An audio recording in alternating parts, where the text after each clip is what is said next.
नमस्कार दोस्तों, मैं हूं राज पवार और स्वागत है आपका ग्लोबल डिफेंस सिक्योरिटी के ऑफिशियल चैनल में। आज की हम वीडियो में बात करने वाले हैं साइबर सिक्योरिटी ऑटोमेशन के बारे में। तो साइबर सिक्योरिटी में मेन टाइप से दो प्रकार के ऑटोमेशन किए जाते हैं। जो पहला ऑटोमेशन है वो कहलाता है वेब ऑटोमेशन और जो सेकंड वाला ऑटोमेशन है वो कहलाता है टूल ऑटोमेशन। तो भाई ऑटोमेशन का मतलब क्या होता है? किसी भी चीज को ह्यूमन के द्वारा ना करके किसी मशीन के द्वारा करवाना, है ना, वो ऑटोमेशन कहलाता है। जनरल वे में अगर मैं बोलूँ तो टाइम सेविंग चीजें को करवाना मशीन के द्वारा, वो एक प्रकार का ऑटोमेशन कहलाता है। तो आप लोगों के दिमाग में क्वेश्चन आ रहा हो कि सर आज क्या पढ़ने वाले हैं? तो हम आज पढ़ने वाले हैं मैनुअल एसएसएल चेक को ऑटोमेट करने वाले हैं। ठीक है, अब मैनुअल एसएसएल चेक का मतलब क्या है? तो एसएसएल एक प्रकार का सर्टिफिकेट है, ये आप लोग भी बहुत ही अच्छे तरीके से जानते हैं। ठीक है, तो लेट्स अज्यूम कि मैं यहाँ पे अमेजोन की वेबसाइट ओपन कर ले रहा हूँ, amazon.in। ठीक है, स्पेलिंग गलत लिखी है, सेंस में जाओ। ठीक है, तो यहाँ मैंने अमेजोन की एक वेबसाइट ओपन कर ली है। यहाँ पे मैं जा रहा हूँ यहाँ पे लॉक में। ठीक है, तो लॉक में आपको एक ऑप्शन दिखाई दे रहा होगा यहाँ पे कनेक्शन इज सिक्योर का।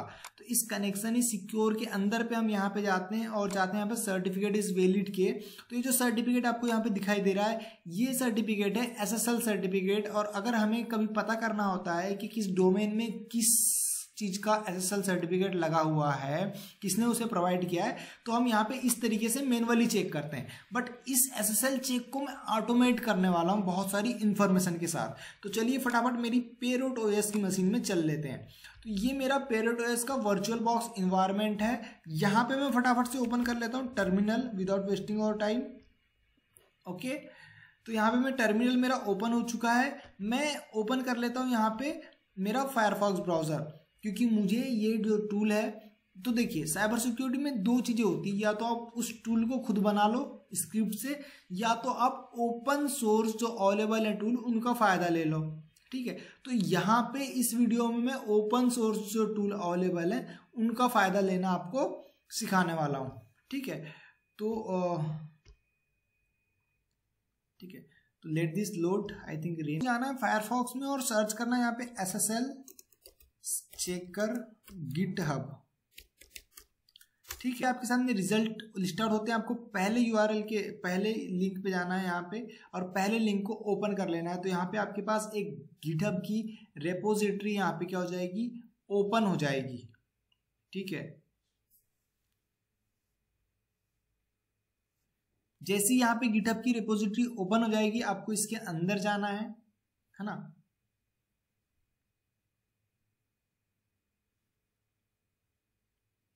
और यहाँ पे आपको कोड पे क्लिक करके ये जो यूआरएल है HTTPS वाला, इस यूआरएल को यहाँ पे ले लेना है, मतलब इसे कॉपी कर लेना है। ठीक है, तो मैं इसे कॉपी कर लेता हूँ और मैं इसे प्रोसेस बचाने के लिए ब्राउजर को क्लोज कर देता हूँ। ठीक है, अब इसके बाद आपको जाना है यहाँ पे अपने फायरफॉक्स ब्राउजर कमांड प्रॉम्प्ट में, और मैं इसके फॉन्ट को थोड़ा बड़ा कर लेता हूँ। ठीक है, अब मैं यहाँ पे जाता हूँ मेरे डाउनलोड वाली डायरेक्टरी पे, DOWN डाउनलोड। ठीक है, और यहाँ पे मैं क्रिएट करता हूँ एक फोल्डर mkdir टूल्स। इस फोल्डर के अंदर जाता हूँ मैं और यहाँ पे मैं डाउनलोड करता हूँ गिट क्लोन। ठीक है, ओके, ठीक है, तो यहाँ पे मेरा जो एसएसएल चेकर है गिटहब टूल यहाँ पे मेरा कॉपी हो जाएगा। अब देखिए यहाँ पे, तो यहाँ पे मेरा एसएसएल जो टूल है वो कॉपी हो चुका है। अब मैं इसके अंदर चला जा रहा हूँ, यहाँ पे एसएसएल के अंदर। ठीक है, तो अब यहाँ को आपको बहुत सारी डायरेक्टरीज यहाँ पे देखने मिल रही होगी। ठीक है, जैसे docker file, license, readme, requirement, socks और एसएसएल चेकर। तो यहाँ पे मैं सबसे पहले 3 डायरेक्टरी क्रिएट कर ले रहा हूँ, mkdir इनपुट, ठीक है, आउटपुट, ओके, और एक कर रहा हूं मैं सोर्स कोड।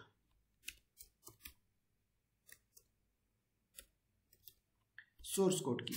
ठीक है, तो सबसे पहले यहां पे मैं जा रहा हूं, ये जो सारी की सारी जो आपको दिख रही फाइल्स, इन सारी की सारी फाइल्स को मैं इस सोर्स कोड के अंदर क्या कर रहा हूं, कॉपी करने जा रहा हूं। ठीक है, तो इसके लिए मेरी कमांड मूव करने जा रहा हूं, जिसके लिए कमांड है mv docker license readme requirement.txt socks SSL checker.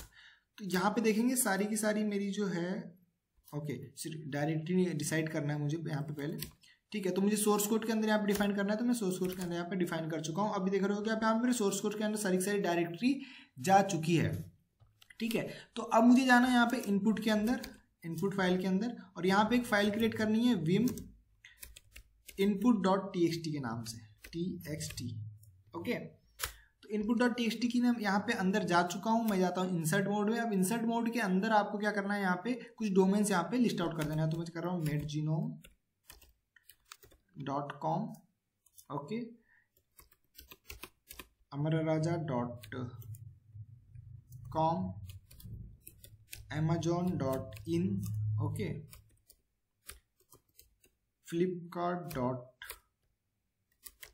flipkart.com, okay. और यहाँ पे एक और डोमेन में क्लिक कर रहा हूँ, वो है यहाँ पे metrobrands.com, ठीक है। मैं यहाँ पे अब इस फाइल को सेव कर देता हूँ W एंड Q की मदद से, ठीक है। और यहाँ पे मैं इसका जो पाथ है उसको इस पाथ को मैं क्या करता हूँ, यहाँ पे एक TXT file open, text editor open कर लेता हूँ, ओके, TEXT। तो यहाँ पे टेक्स्ट एडिटर में प्लाज्मा ओपन कर ले रहा हूँ, ठीक है। इसे मैं मिनिमाइज करता हूँ सबसे पहले तो, और यहाँ पे इस पाथ को मैं क्या कर ले रहा हूँ, कॉपी कर ले रहा हूँ,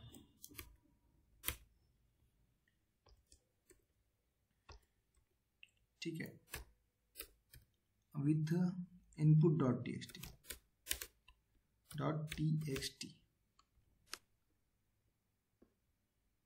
ठीक है। अब हम यहाँ पे इस डायरेक्टरी के बाहर चले जा रहे हैं। अब यहाँ पे जा रहे हैं हम आउटपुट के अंदर, और इसके भी पाथ को हम कॉपी कर लेते हैं, और यहीं पे हम पेस्ट कर देते हैं, ठीक है। अब हम यहाँ पे जा रहे हैं, इसको फिर से बैक जा रहे हैं। अब यहाँ पे जा रहे हैं सोर्स कोड के अंदर। सोर्स कोड के अंदर जाने के बाद आपको अगर इस टूल की सारी रिक्वायरमेंट को कॉपी करनी है, तो आप यहाँ पे जाएंगे requirement.txt, एंड यहाँ पे आप क्या करेंगे, pip3 पाइथन की लाइब्रेरी यूज करेंगे, इंस्टॉल -r requirement.txt। तो यहाँ पे क्या होगा, इस टूल को प्रोसेस करने के लिए जितनी भी रिक्वायरमेंट लग रही होगी, ये सारी की सारी रिक्वायरमेंट यहाँ पे क्या कर देगा, इंस्टॉल कर देगा, ठीक है। तो ये थोड़ा टाइम लेगा इंस्टॉल होने में, बट ये इंस्टॉल कर देगा सारी की सारी रिक्वायरमेंट। तो यहाँ पे मेरी सारी की सारी रिक्वायरमेंट क्या हो चुकी है, ऑलरेडी सेटिस्फाइड है, मतलब यहाँ पे मैं इसके पहले भी इस टूल को टेस्ट कर चुका हूँ, ठीक है। तो अब क्या करता हूँ मैं, सीधे हम यहाँ पे हमारी जो है SSL चेकर की फाइल है, ठीक है, उसको सीधे हम क्या करते हैं, चला लेते हैं। तो python3 SSL चेकर। अब यहाँ पे देखते हैं हेल्प कमांड की क्या क्या हमारे पास हेल्प अवेलेबल है। तो यहाँ पे इस हेल्प कमांड की वजह से हमें पता चल रहा है यहाँ पे कि हम यहाँ पे होस्ट दे सकते हैं, है ना, सिंगल होस्ट दे सकते हैं, एक फाइल दे सकते हैं, ठीक है। यहाँ पे हम इस आउटपुट को CSV फाइल, JSON के रूप में भी, यहाँ पे HTML के रूप में, है ना, किसी भी रूप में हम क्या कर सकते हैं, इसको सेव करके रख सकते हैं। तो हमारे यहाँ पे अभी काम के जो है वो है यहाँ पे -f और -c, ठीक है। तो हम यहाँ पे -f, ठीक है, और जो पाथ हमने यहाँ पे कॉपी किया था, इस पूरे के पूरे पाथ को दे देते हैं। अब ये पाथ क्यों भाई, तो भाई ये पाथ है हमारा इनपुट डोमेन का पाथ है। इसके बाद स्पेस -c, इसके बाद जो हमने सेकंड वाला पाथ जो कॉपी किया था, इस पाथ को दे देते हैं, ठीक है, -c Ctrl+Shift+V। और इसके बाद हम यहाँ पे अपनी आउटपुट फाइल का नाम डिफाइन कर देते हैं, तो ssl.csv, ठीक है। अब हम इसे रन करते हैं।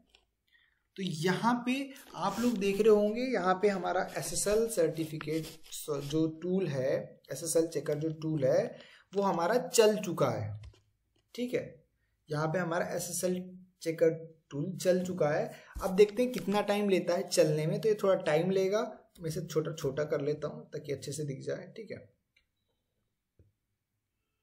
तो यहाँ पे पहले इसने मेडजेनोम के लिए चला, अब उसके बाद ये अमर राजा के लिए चला है, ठीक है। इसके बाद ये चल गया मेरा amazon.in के लिए, ओके। इसके बाद ये चला अपना flipkart.com के लिए चला। इसके बाद ये चला metrobrands.com के लिए। तो मेरा यहाँ पे रिजल्ट कंप्लीट हो चुका है। एक रिजल्ट फेल हुआ है, वो है flipkart.com। I think here is a spelling mistake. Okay, so let's come. तो हम इसे क्या करते हैं, पहले इस टर्मिनल को हम क्या करते हैं, मिनिमाइज कर देते हैं और यहाँ पे जाते हैं ओपीटीज होम पे। ओके, ओपीटीज होम पे जाने के बाद डाउनलोड्स पे जाते हैं। डाउनलोड्स में जाने के टूल के अंदर जाते हैं और यहाँ पे जाते हैं एसएसएल चेकर के अंदर। एसएसएल चेकर के अंदर आउटपुट के अंदर जाते हैं और यहाँ पे हमारी ssl.csv फाइल को ओपन कर लेते हैं। तो ये फाइल जो हमारी लाइबर ऑफिस में ओपन होगी। ठीक है, तो मैं ओके कर रहा हूँ। ठीक है, तो मेरी फाइल यहाँ पे ओपन हो रही है। तो प्रोसेसिंग बचाने के लिए हम बाकी जो अदर हमारे पास हैं उनको हम क्या करते हैं, क्लोज कर देते हैं। ठीक है, तो आपको यहाँ पे दिख रहा होगा, मैं इसके फॉन्ट नहीं बढ़ा पा रहा। ओके ठीक है, 1 मिनट। ओके, तो मैं यहाँ पे सभी चीज़ों के फॉन्ट बढ़ा देता हूँ ताकि आप लोगों को बहुत ही क्लियरली यहाँ पे दिख पाए। ठीक है, तो मैं यहाँ पे 20 कर दिया है। ठीक है, तो ठीक है, तो यहाँ पे आपको दिख रहा होगा होस्ट मैंने जो प्रोवाइड किए थे होस्ट, क्योंकि flipkart.com जो मैंने डोमेन दिया था उसका क्या था, यहाँ पे स्पेलिंग मिस्टेक थी उस पर, तो वो नहीं दिखा पाया। बाकी इनके आईपीज भी यहाँ पे निकाल के दे दिया। इश्यूड किस किस को इशूड हुआ है वो दे दिया है ना, अब इशू किसे हुआ है वो भी दे दिया यहाँ पे। ठीक है, और यहाँ पे आप देखेंगे तो यहाँ पे आपको दिख रहा है यहाँ पे इश्यूड हो, है ना, ये क्या है यहाँ पे किसने इसे इशू किया गया है ना, किसने इसे इशू किया गया है वो दे दिया है यहाँ पे। ठीक है, और ठीक है, तो कब इशू हुआ था और किस तारीख को इशू हुआ था, ये भी सारा का सारा प्रोसेस हमें यहाँ पे मिल जाएगा। इवन यहाँ पे हमें इस सर्ट का सावन एल्गोरिदम जो है हैश वैल्यू, वो भी हमें यहाँ पे देखने को मिल जाएगी। ठीक है, तो 1 मिनट। ओके,